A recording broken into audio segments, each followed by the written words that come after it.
Sahanā-Vavatu, Bhunaktu, Vīryam, Karavā-vahai, Tejas, Vinā, Vadhīta, Mastu, Vidvishā-Vahai. Om Shānti, Shānti, Shāntihi. And below Sacred Shivananda Maharaja Ki, and for all of the saints and sages of all the traditions. Hari Om Tat Sat. Okay, we continue in chapter 7. Come, dear. There we go. And this is positive methods for thought control.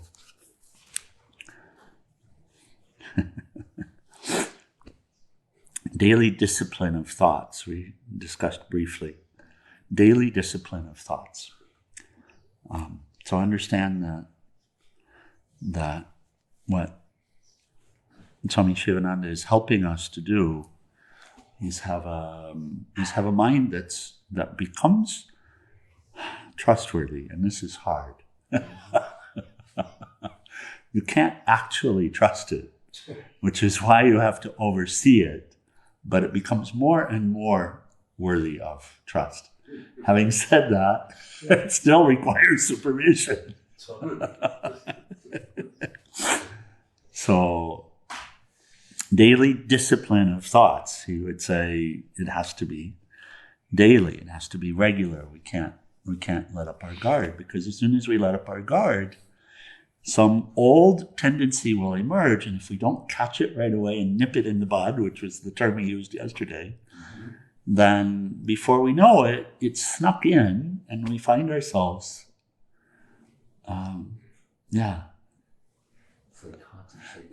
it's a very interesting concept. Peace Pilgrim, and of course what we find is that all of the great saints and sages are really teaching the same thing. One of the reasons why I love the story of a soul so much with Saint Therese was this great mystic bhakti. Really, her practice was and is bhakti. Remember, she talked about the relationship with Jesus that she had, that she loved him as a son, as a child. So one of the modes of bhakti, right? But still, she talked about the thought power and how it was that she rose up. It wasn't an accident. People think that saints somehow are accidental, that they're different from us. But the saint is simply the one who takes control of their life and applies these principles that we're working with and doesn't give up. And finally comes out the other side. Yeah. Same principles. So he says the mind is a mischievous imp. It's like a... Sorry? What's that word? Imp. Imp. Imp. And then he says monkey, which is really one of the meanings of it. Like trickster, jumping around. Can't pin it down. So it must be disciplined daily. Only then will it gradually come under your control. It is only by the practical training of your mind that you can prevent bad thoughts and actions from arising and can ward off bad thoughts and actions that have arisen from recurrence. And again, definition of bad thoughts, and I'll get back to Peace Pilgrim right here, because definition of bad thoughts is that which leads you away from peace, or that which leads you away from freedom. And that which leads you towards liberation is said to be a good thought. It's not a judgment. It's simply a fact. It's a truth. It's relative truth, but it's a truth. Peace Pilgrim, in her Steps Towards Inner Peace, when she gets to the relinquishments, the last 4 steps, it's very interesting because of the 4, the first one she says is relinquishment of self-will, individual will. And we've discussed this a lot during Bhagavad Gita, that does not mean just letting go and not acting in beneficial ways. Doesn't mean that. But it does mean allowing for whatever is to happen to happen. It seems so odd to us because we're so focused, this mind is so focused on objective and the object and what happens to us, as if what happens to us will give us happiness, which of course is exactly the opposite. Right. What allows for happiness is what we invest, what we do, what we give, what we offer, and what is the bhava, what is the attitude, what is the... So she says that upon relinquishment of self-will, individual will, that I need this or that, that there is inner peace. And we have the idea that inner peace is it, that this is what we wanted, and now we have inner peace. But then she's got three steps, three relinquishments after that. The next one is relinquishing the feeling of separation. And then the next two have to do with relinquishing bad habits and bad feelings. And so she would not say that you would stop being vigilant. She also would say, as Swami Sivananda does, that even after inner peace is there, one has to be vigilant because these vestiges, these old habitual ways, they'll still arise and they'll still, and like Swami Sivananda says, jumping monkey. Okay, so he says it's only by practical training of your mind that you can encourage good thoughts and actions to arise and can sustain good thoughts and actions when they've arisen. Here's a beautiful daily exercise for mental relaxation. It will pour into you great inspiration and strength. Close the eyes, think of anything that is pleasant. This will relax the mind in a wonderful manner. Think of the mighty Himalayas, the sacred Ganga, the striking scenery in Kashmir, the Taj Mahal, the Victoria Memorial in Calcutta, lovely sunset, the vast expanse of ocean, or the infinite blue sky. Imagine that the whole world and your body are floating like a straw in this vast ocean of spirit. Feel that you are in touch with the Supreme Being. Feel that the life of the whole world is pulsating, vibrating, and throbbing through you. Feel that Lord Hiranyagarbha, the ocean of life, is gently rocking you on his vast bosom. Then open your eyes. You will experience immense mental peace, vigor, and strength. Practice this and feel. And very good, we see that we're practicing. So for anyone joining us online, if you missed the opportunity to practice with this, you have a button that allows you to go backwards and you can practice. So it's a good practice. We've tried. Yes? Good practice. Again, a way to get the mind out of the tendencies to parse, to divide, to separate, to judge, all of that. Okay, thoughts and the snake analogy. I'll just share this one instead of reading all of it, but this is a funny one. And some people might have judgmental thoughts about this, but he describes something which would be very common in India, and that is snakes are everywhere. And the poisonous snake is actually, when one encounters a poisonous snake in India, one generally speaking would kill it. And judgmental ideas, thoughts might arise. But you see, if one dispatches with prayer, then the snake is on to its next birth. That's true. Yeah. And so once again, ahimsa actually comes down to the attitude. It's not the physical action itself. Mm-hmm. It's the inner bhava. It's because honest to God, when we have black widows here next to the doors, then Swami will dispatch them with love and send them on to the next birth. So it's much better than the child coming through the door and getting bitten. It's a Native American way. Yeah. So, and that can be a long discussion, but whatever. Here Swami Sivananda is giving us that image, and he says, that you might have experienced, those that have done this, that if you hit the snake on the head, that it will do this, but then pop up again. Okay. And he's using that as an allegory for thoughts. Just when we think that it's done, Yeah. oh, Test. Even after the head is cut, isn't it? cut? No. Hit? Yes. Oh, okay. Hit? Yes. Okay. Enough of snake analogies. World conquest by thought conquest. He says, control the thoughts or sankalpas. Avoid imagination or daydreaming. The mind will be annihilated. The mind will be controlled. The tendency of the mind to wander will be annihilated. This is what he's really sharing. Extinction of sankalpas alone is moksha or release. The mind is destroyed when there is no imagination. So we can clarify this.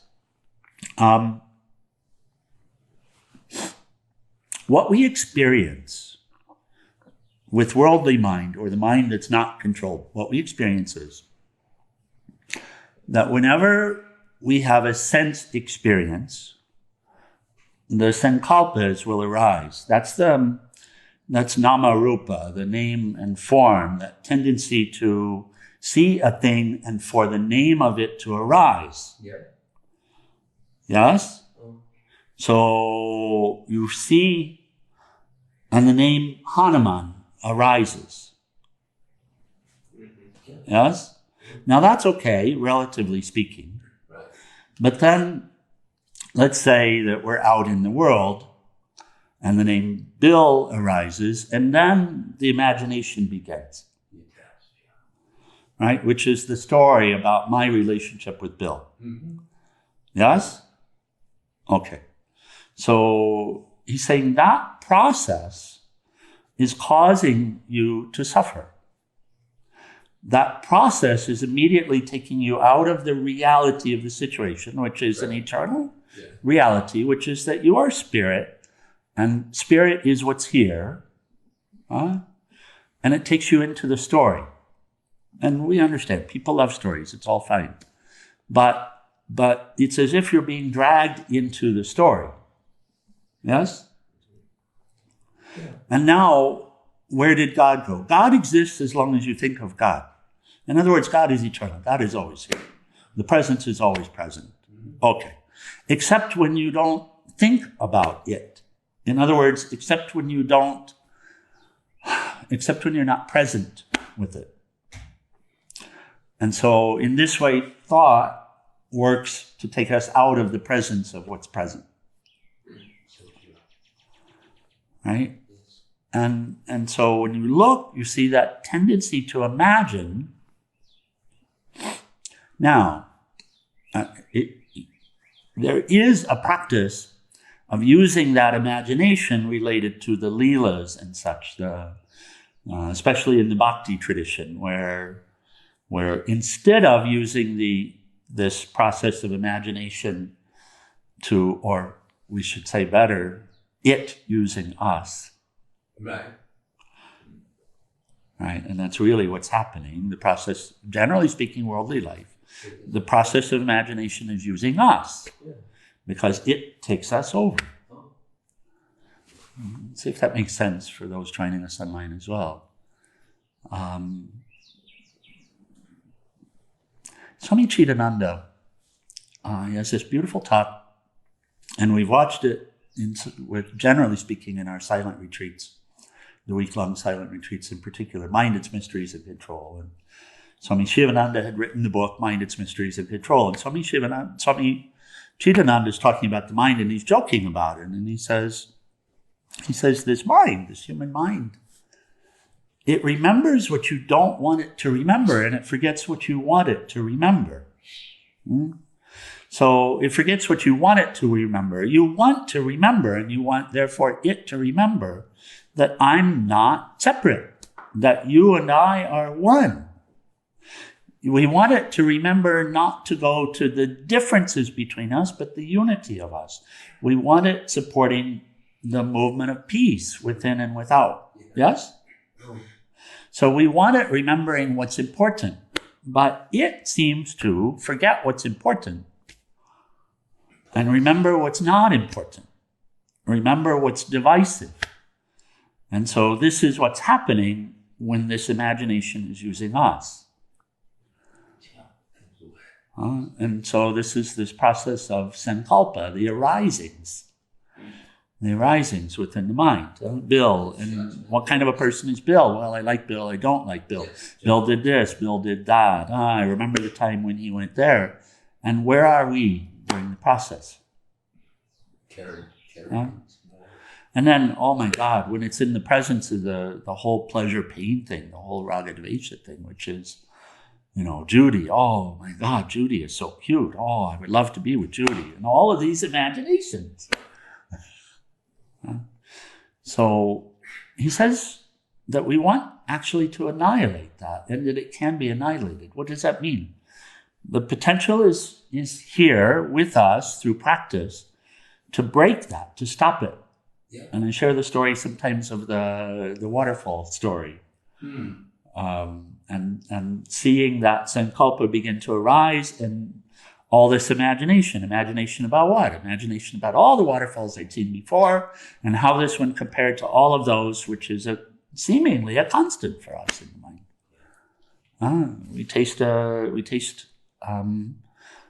bit of food and the mind says pizza, and it says less oregano. It says fresh peppers. And then before long, it's comparing this, which is not pizza at all. It's Brahman in this form, which I actually want to remember. I want to remember. No, not separate. Not something other than spirit. And now all of a sudden I'm in a world which is all about some imaginary pizza. And it's comparing to all of and sometimes people will say, I lost my memory, and we'll say, oh, die.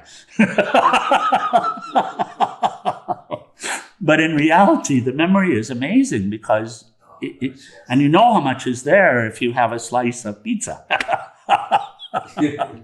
Because you see that every single one you've ever had in this birth is in the memory. How else would you exclaim, this is the best pizza I've ever had? Comparing everyone to it.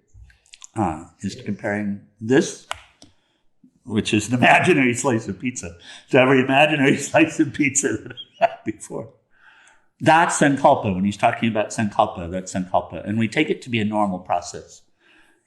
So when he says annihilate the mind, this is actually what he's talking about. He's not talking about killing something that you don't want to kill.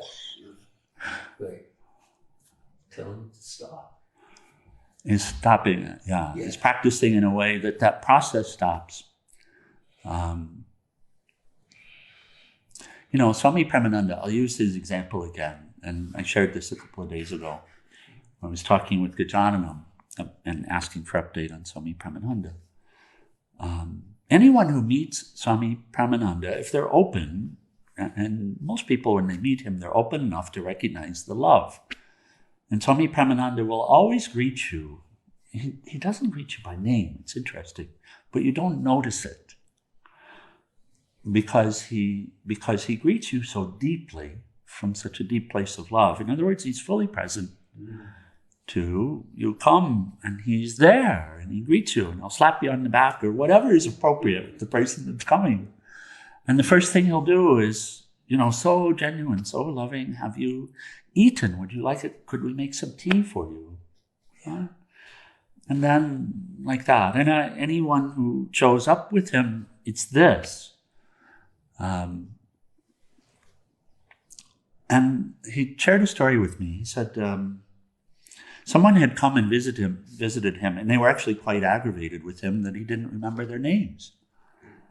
And he told them, I'm sorry, but I will share with you that I remember the name you forget. And that's more important. Yes. Uh, He's reading the essence. So it's an embodiment of what we're talking about, which is the sankalpa. That whole arising is gone. And so he's always greeting the one. Right? And so too, this is what's being recommended for us, is the ability to break the cycle. We've taken the cycle to be natural, and what we experience, of course, is sometimes the imagination will just start on its own, right? No sense experience is required. There's a boredom that sets up in the mind, and it will make up its own stuff. Oh, yes. Also the same sankalpa. Okay. So here he's talking about thought conquest, which is really this very specifically. It's all this arising. He says, victory over thoughts. The experience of the world illusion is due to your imagination. It vanishes away when imagination is completely stopped. Victory over thoughts is really a victory over all limitations, weaknesses, ignorances, and death. Why is it a victory over death? Because in fact you don't die. The only place that there is death is in the mind. Even joining us, so we need to check comments here in a moment. But nothing actually dies. Except for the concept of fear. Yeah. If you could say something dies, it's the death of the notion of being separate, just that. But nothing actually dies. In the scriptures, generally speaking, we'll get the body dies. But for one who actually looks at the body and what the body is made of, which we often do, then the body can't die either, because it always is what it always was. Not his energy. And so death only exists in the mind. So victory over death is accomplished in the mind with clarity. The inner war with the mind is more terrible than the outer war with the machine guns. Conquest of thoughts is more difficult than the conquest of the world by the force of arms. Conquer your thoughts and you would conquer the world. Form a divine channel for thought force. Thoughts generally flow with ease towards external objects. And this is where this sankalpa, because the mind is flowing towards the external objects, and the imagination is working in conjunction with those external objects. Mm-hmm. So he says the mind can very easily think of worldly objects. It is svabhava, the outgoing bhava or attitude. Mental force can easily flow in the old grooves and avenues of mundane thoughts. It finds it extremely difficult to think of God. It's an uphill work for samsaric mind of vyavahara, for worldly mind. And people in the religions, we try to think of God, right? And we can't. Why not? Why not? And it's just this. It's because of the habits of the mind and the mind flowing in a particular way. Yes.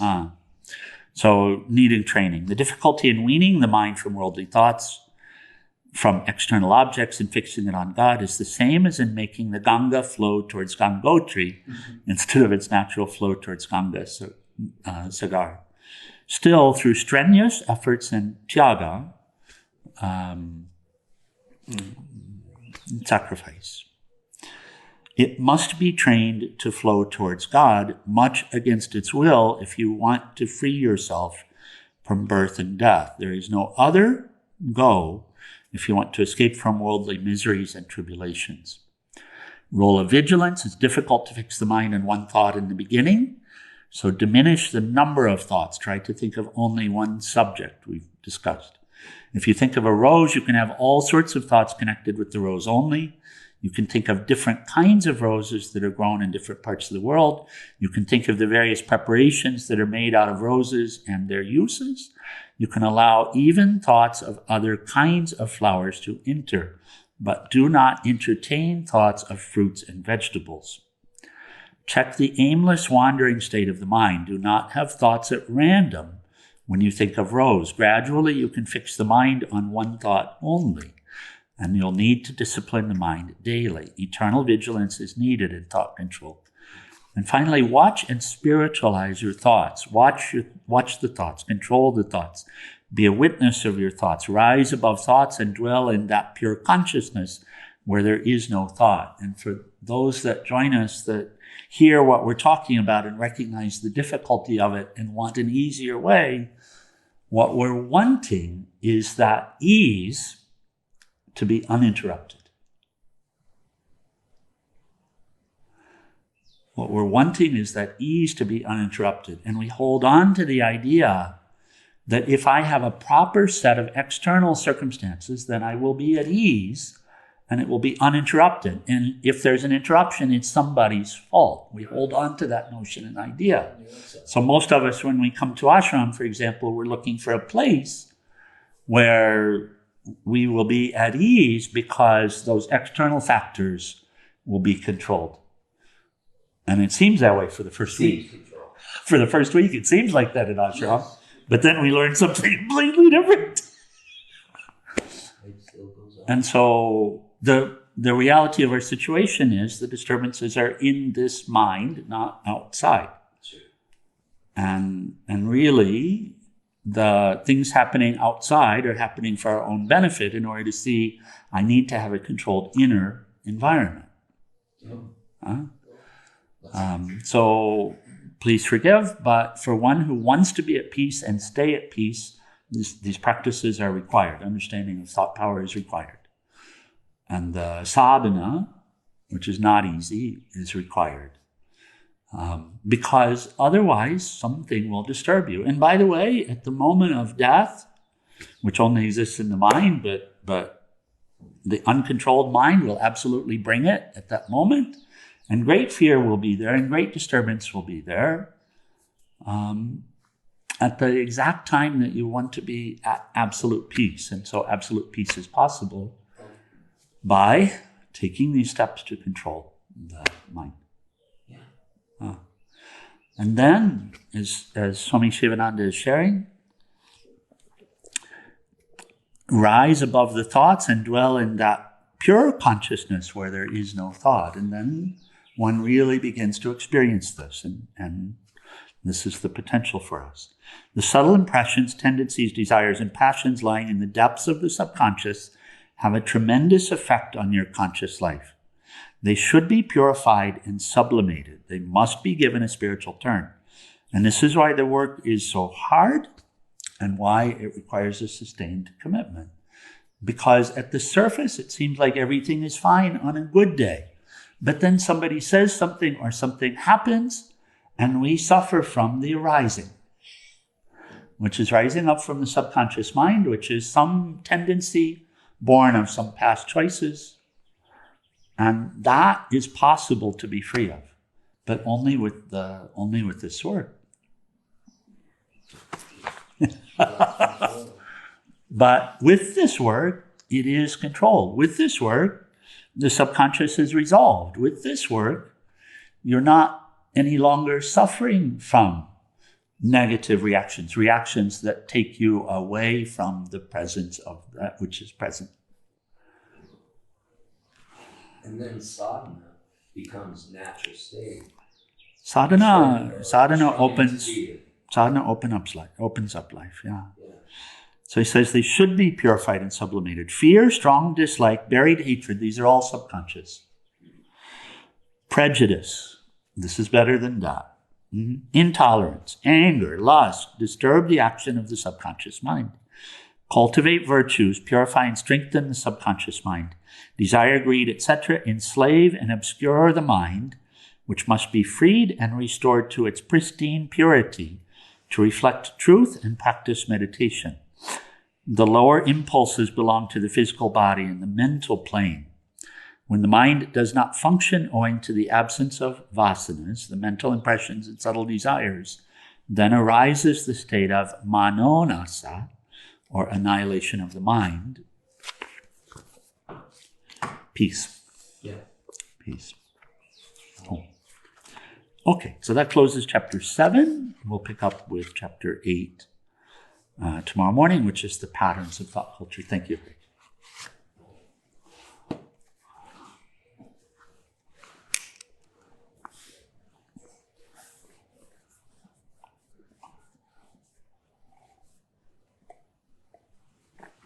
Okay, so someone saying your book has arrived and I have started to read it. Okay. Sorry, what was that? What was that? It's saying the print is so small even with new glasses. I hope that it's okay to read. And I pray that it is beneficial in some way. Okay, let's close then. Final prayers of guarantees. Page 174.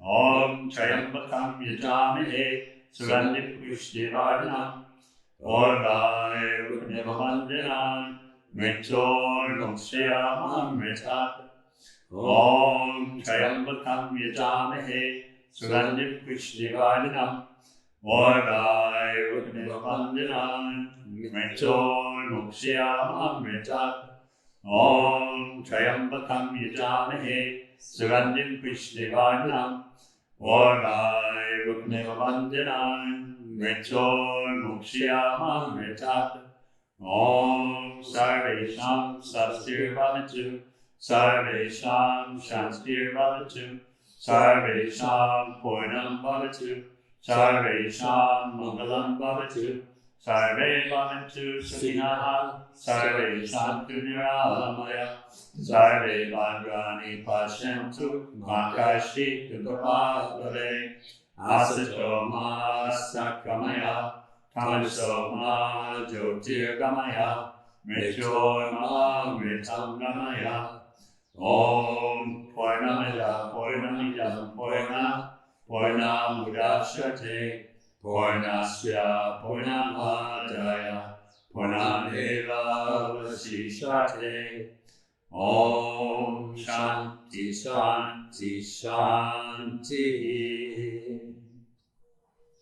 O adorable Lord, mercy and love, salutations and prostrations up to thee. Thou art omnipresent, omnipotent and omniscient.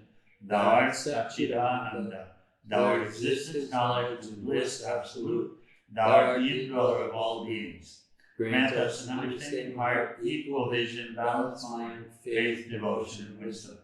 Grant us inner spiritual strength to resist temptation and to control the mind. Free us from egoism, lust, anger, greed, hatred, and jealousy. Fill our hearts with divine virtues. Let us behold thee in all these names and forms. Let us serve thee in all these names and forms. Let us ever remember thee. Let us ever sing thy glories. Let thy name be on our lips. Let us abide in thee forever and ever. Humbler Sakura Shivananda Ki, and for all of the saints and sages of all the traditions.